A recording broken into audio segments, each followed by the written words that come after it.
So, hello mga ka-Joy. So, ngayon is nabuboryo nga ako sa bahay. So, pumunta muna ako dito sa cafe malapit sa bahay namin. So, ngayon papasok na po tayo. And ito palang cafe na to is maganda din itong view na to. First time ko pa pumunta dito. So, umorder na nga ako at ngayon is pupunta na tayo sa taas kasi may second floor na to na cafe na to. So, ayun pala yung interior nila. Sobrang ganda. As in, nagandahan ako. Tapos ako pala yung customer dito na una kasi nga maaga pa lang. So, ayan, sobrang ganda. Satisfied talaga ako sa mga view. Pero, sa linis, parang hindi pa siya masyado nalinisan kasi nga maaga pa ako dito ngayon. So, pero ang ganda ng view. Ang ganda ng mga nila, gamit, design, lahat. And then, meron pala silang cute na pusa sa ilalim. Hindi ko lang na-videohan kasi nga, nahiya na rin ako. Sayang pa yung mirror. Para akong tanga yung ko. Yung damit ko ngayon kasi nga hindi naman masyado malamig, so ayun lang sinuot ko. Ayun nga, sobrang ganda kasi nga ako pa yung tao dito. Ako parang so dumating na nga yung order ko. Ito pa yung in-order ko, famous siya sa Paris. Iwan ko anong pangalan, nakalimutan ko. And then ang cute ng cup nila. Yung in-order ko pala is green tea or matcha latte. May dala-bilan po akong small notebook kasi nga nag-aaral ako ng business ngayon. So, gusto ko maliwasas yung mind ko kaya dito talaga ako pumunta. Ang talaga ng nila, yung mga tanim, nagandaan ako. And then, meron ba silang Christmas tree? Hindi pa nawala. Parang attraction. Yan. Sobrang na-attract talaga ako sa white and sa light nila. Sobrang ganda. And then, meron ding upuan dyan. Gusto mong umupo. Tanggal sapatos.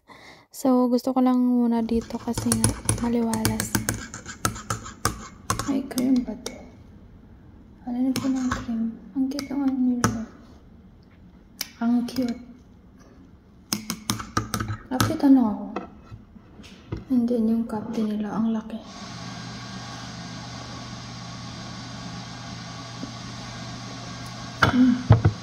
Sarap yung nila dito. Gusto ko yung lasa. Matcha latte pala to or matcha. Green tea.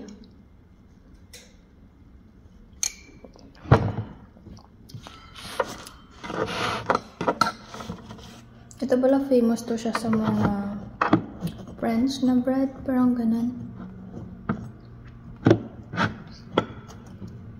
Dapat mainit pa siya kainin mo kasi pag matigas na siya, pangit na siya. Kailangan mo agad medyo na nga siya kasi yun nga, picture pa. Hindi na siya masyado mainit.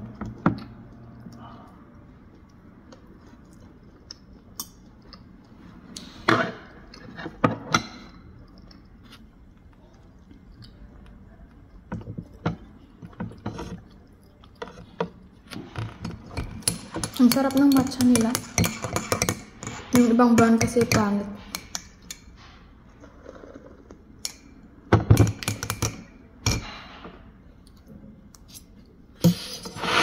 Kailangan lang tapusin ko ito. Bago ko yung pinagtrabaho dito.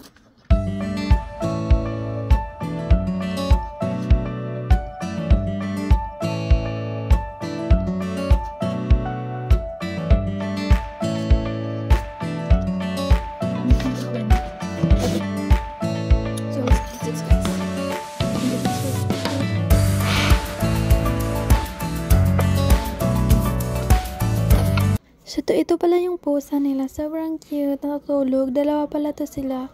Kaya malaki yung store nila. Kasi meron ding bahay sa pusa.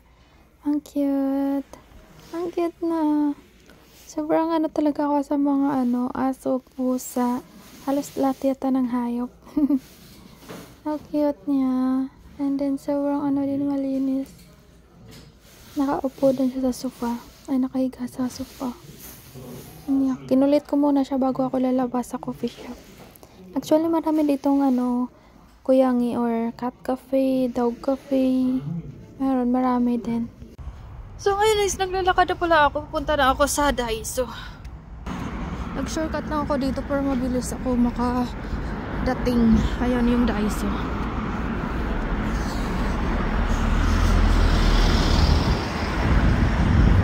Ang lamig na pala ngayon kasi mag-ano na. Alas 4 na siya. Mahangin. Lamig. Yung area pala dito is maraming mga Russian restaurant. Ayan, Russian yung nakapalibot. Saka yung mga meron ng Asian Mart. Oh, color green na. Late na tayo. Bahala dyan. Wala. So, nandito na pala ako sa loob ng Daiso. So, ayan, kahit saan ka pumunta dito, merong salamin sa Daiso. Yung Daiso pala is bilihan siya ng mga gamit.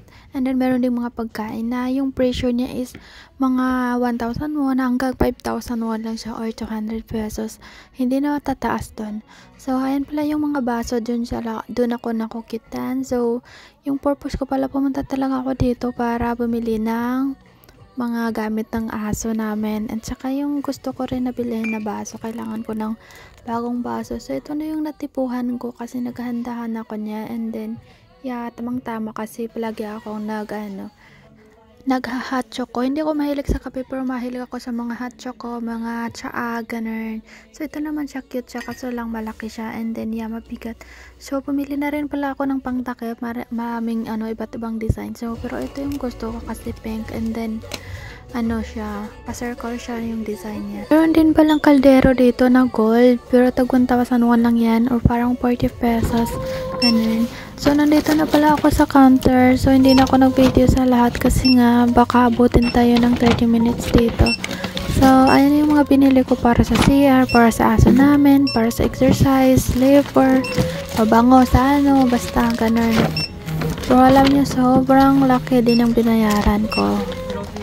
Yeah. So, tinanong pala ako ng clerk dyan kung may point pa ako. Yes, meron akong points na naka-register sa asawa ko. So, yun lang yung nilalagay ko. Ayun na nga, i-click mo lang yung dyan number and then finish. So, ito na nga yung nabayaran ko. 35,700. Ayan na yung mga binili ko. Mostly is mga mga gamit sa bahay at saka mga gamit ng aso namin. Yeah, more than 1,000 peso in Philippines. No, diba? Tapos yung bag is 500. One. Just like, I don't know, 10 peso. So, ito pala yung Daiso dito. Maliit lang yung Daiso dito. Pero, second floor na rin yan. Pero marami na rin. Yan. Hintay ko muna yung asawa ko dito kasi pasundo ako sa kanya. Kasi nga, naiinis na ako maghintay ng bus. Ang tagal-tagal maghintay. So, walang hintay ako ng asawa ko kasi nga matagal-tagal pa siya. So, marami din akong naisip na sobrang lang pala ng buhay. Kaya dapat pahalagahan natin yung buhay natin. Kasi nga lately, sobrang ko sa sarili ko. Depressed ako. Hindi ko maintindihan yung sarili ko. Pati yung asawa ko hindi nakaintindi sa akin. As in, hindi ko ma-explain yung sarili ko sa kanya. Kasi nga, yung anxiety na umatake sa akin at saka yung depression, grabe, hindi ko maintindihan. So, pero, buti na lang nandyan si Lord sa buhay ko, kaya nalagpasan ko to lahat, and then mayroon pa rin ako mga maraming kaibigan dito, and then yung pamilya ko sa Pilipinas. So, yun lang po ginahawakan ko kasi nga, wala na akong ibang mano na lakas. So, nandyan na pala yung asawa ko, ayan, sumakain tayo, and then, hindi ko pala alam na dinala niya pala yung aso namin na hindi pa nakaligo. Charot! So, ayan pala yun. Sakay na ako. So, yeah, sobrang kulit niyan kasi nga, sobrang parang miss na miss niya ako kasi nga, kami talaga yung close na yan kasi nga, hindi siya masyadong close sa asawa ko. So, ayun na yung vlog for today. Thank you so much for watching. See you in my next vlog. Please like and share and follow to my Facebook page. Thank you so much. 감사합니다. 안녕. And to God be the glory, everyone. God bless.